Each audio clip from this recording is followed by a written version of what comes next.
Captain StarLog, February 24th, 2017. Welcome back, guys. I'm Captain Foley. I've got a quick captain's log for you today. I did originally have something planned, but I don't have the time, and it's not quite completed yet. A little bit of a project that's going on that I wanted to share with you guys. But today, I just want to quickly talk about Star Trek Discovery and how early on, I know everybody's freaking out about the Klingons and stuff, how they look, and the Klingon ships, which we talked about with the last Captain's Log and a few of the other ones, plus some of the Trekyards videos we've done.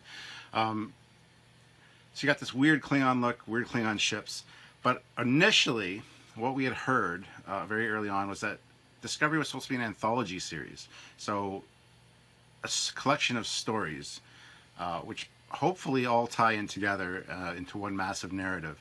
Now, initially it was rumored that each season of the show would in fact be its own era, perhaps, or a different crew, whatever.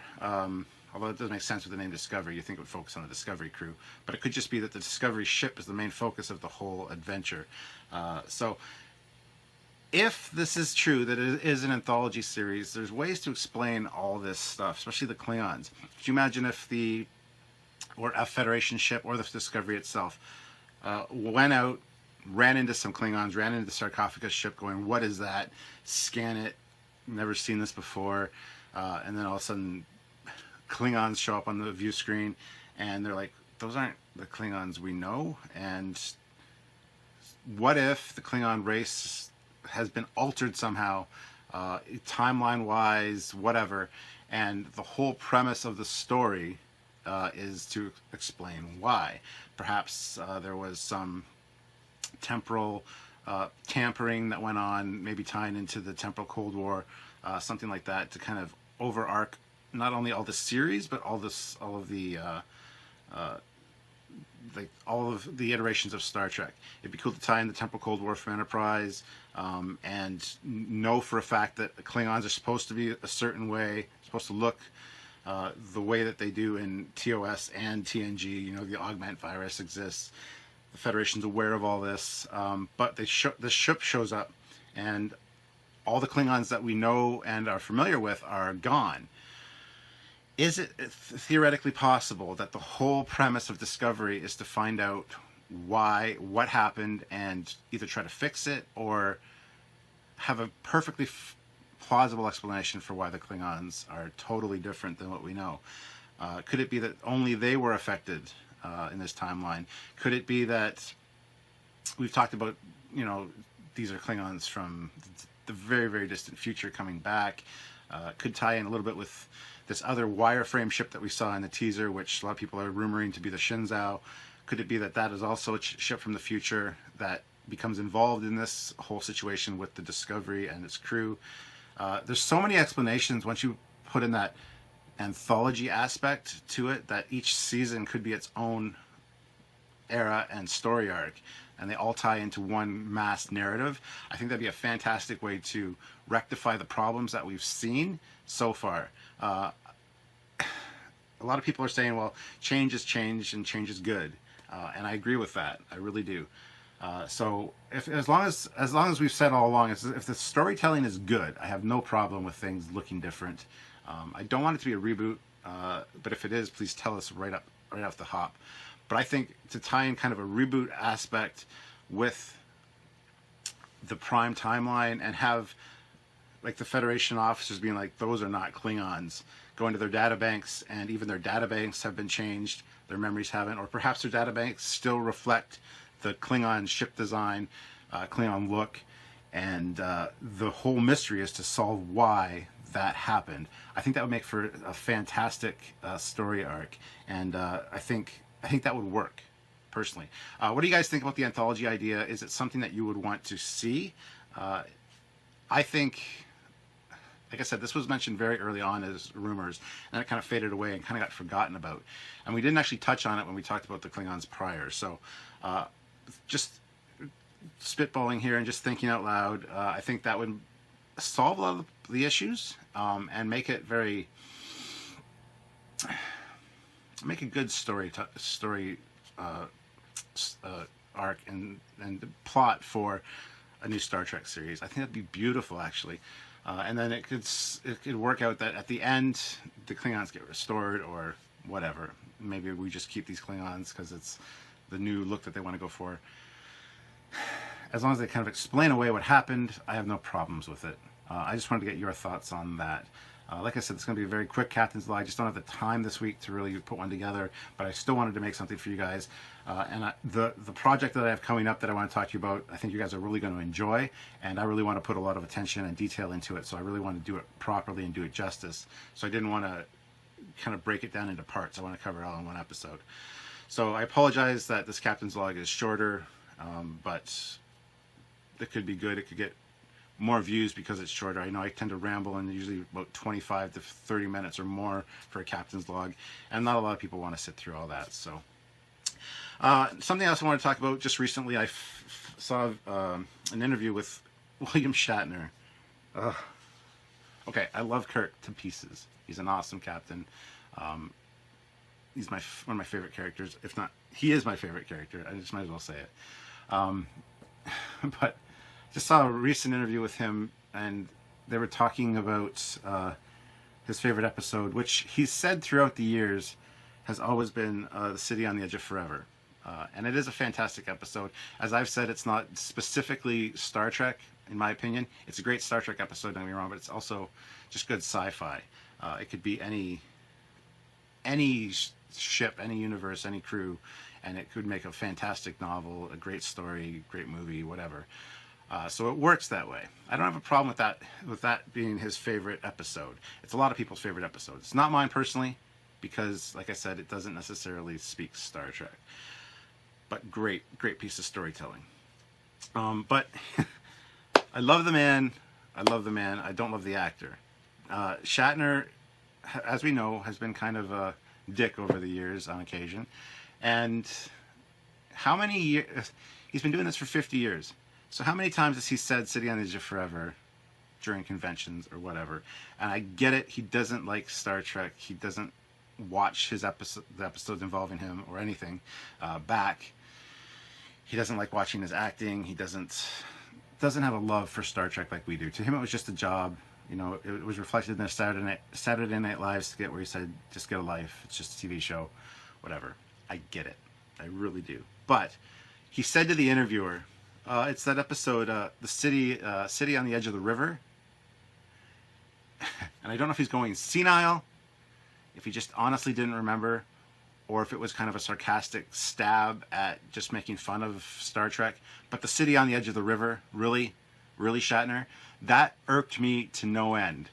As I've talked about with Shatner, I go to a Star Trek convention to hear about Star Trek stories, to hear what it was like to film, what it was like to interact with the other crew, the other actors, what it was like to be part of this franchise. And when he's on stage, and I've seen him speak, all we hear about is horses, charities, other projects, and then maybe a minute of Star Trek stuff. I don't care about your other projects. I can look that up online. I can look the Star Trek stuff up online, but you were there, you were filming it. We want to hear those stories. And I know a lot of people are going to be saying, well, he's been doing this for 50 years, telling the same stories, blah, blah, blah, blah. I get it. But you know what? I didn't pay money to go to a Star Trek convention to hear you speak about your horses, because I don't honestly care. It's just a pet peeve of mine. So for him to say, oh, the city on the edge of was it the river? City on the edge of on the far side of the river, he said. It was just like cringeworthy. It's like, please stop. We get it. You're not interested in Trek. You don't have to make fun of it. You don't have to be a dick for being a dick's sake. I thought that when he did his Captain's documentary, at the end he kind of came to the realization that, yeah, I might not really enjoy Star Trek, but people know me for this. They appreciate me for this. They accept me for this. This is very important to their lives. At the end, he kind of came to the realization, after speaking with Patrick Stewart and all the other captains, that he's a cultural icon, and it's something that was very important to a lot of people. So he wanted to accept and embrace the role of Captain Kirk, even though he's not really into it. I get it. But to be that much of a dick in an interview, you can't tell me he forgot the name of the episode. Unless he's got dementia or Alzheimer, maybe I'll buy that. poor guy if that's the case, because that's one of the scariest things that I can imagine, is having Alzheimer's and not remembering anything. But really, the city on the edge of the river, he called it, made me want to scream, made me want to reach through the TV and just... Anyway, a little pet peeve of mine. Same thing with George Takei. We get it. He talks about a few main things. He's gay. He talks about his husband. And he talks about his time at an internment camp during World War II. We understand that. Again, I think they're very self-serving. I understand they don't want to talk about the stories that they've talked about for 50 years, but at the same time, that's what's making them their money. That's their bread and butter. That's why people are there to see them. That's why people are there to get autographs and pay $80 an autograph, or however much it is, to better your life. This was the role that made you you. Let's talk to the fans about what they want to hear, which is Star Trek. The whole, I got hair on me. The whole, I ride horses, I'm going to this horse show, this is a project I'm working on. That's fine. That's fine for 10 minutes of your conversation when you're on stage for an hour. Don't talk about it for the full hour and have Star Trek be literally the 10-minute talk. And then the Q&As with the fans. I've seen him answer questions very sarcastically, makes fun of the people asking the questions. Don't appreciate it. So, just something that grinds my gears. Him and George Takei are kind of like that. All the other guys are pretty good. Yeah, we hear about their projects they're working on now, or future projects, or things they've done besides Star Trek. I don't have a problem hearing that, as long as it's not every time, every word out of your mouth for 50 minutes during an hour-long talk. Just venting a little. Just venting a little. So this has been a very short Captain's Log, and I apologize, but I thought I'd generate some conversation about the anthology idea, and I just really wanted to talk about that William Shatner thing and how much it irked me. I don't know if you guys have seen the interview. I don't remember where I saw it. I should have copied the link down, but the city on the edge of the river. Really. Anyway, that's all I have to talk about, and I'm sorry if I've disappointed you guys. Just this week, I just don't have the time. Literally, this is 0 hour. I got to get this Captain's Log out, and I've got a bunch of stuff compiled for my project that I want to talk to you about. It's going to be a great episode. You're going to really enjoy it, I think. But yeah. Anyway, I've said the same thing over and over again now, so I'm gonna wrap this up. So it's a pretty quick Captain's Log, and I just wanted to touch base with you guys and find out your thoughts on the anthology thing. What do you think about Shatner and George Takei? And George Takei embraces Star Trek. He always does the Vulcan salute. He's always, he knows that's what made him who he is. So I appreciate his love for it, but at the same time, I don't want to hear the same stories all the time about, your internment camp, and that's depressing stuff. Why do you need to share that? I understand you want to show support for the people that went through that, and I get it. I do, but at the same time, I don't. I don't want to come across as an asshole, because I'm not. The actors are great. They made Star Trek what it is, but they need to realize that we go to a Star Trek convention to hear the Star Trek stories, and not everybody has been to every Star Trek convention, so not everybody has heard all these stories that they've been telling for 50 years. And I know there's only certain ways you can spin a story after telling it for 50 years, but even Samuel and myself have discovered this when we've been on interviews and stuff for Trekyards. Always the same questions come up. How did you guys meet? How did Trekyards get started? Blah, blah, blah, blah. We don't have a problem retelling the story, and each time we tell it, it's a little bit different, a little bit more refined, a little bit better. It's just something that will evolve, and it'll always be a thing. We need to realize that if we're doing this for 50 years, which I can't see because I'll be like 90, but if we're doing this for 50 years, I would still expect that those people came or are watching the interview to hear us and talk about what brought them to this interview or to us, and that's not us personally. It's Trekyards, and then the personal aspect of it is something that we can talk about after we've touched on all the bases and really given them what they wanted and what they paid for. But anyway, there you go. I'm rambling again, so I apologize. So guys, comments below. Anthology, what do you think about that for Discovery? I think it's a fantastic idea. And yeah, what do you think about the actors and how they relate to the fans of Star Trek? So anyway, guys, until next time, I'm Captain Foley, and I want you guys to live long and prosper and never feel scared to ask me questions about Trekyards or anything, because I'll always be there to answer them for you.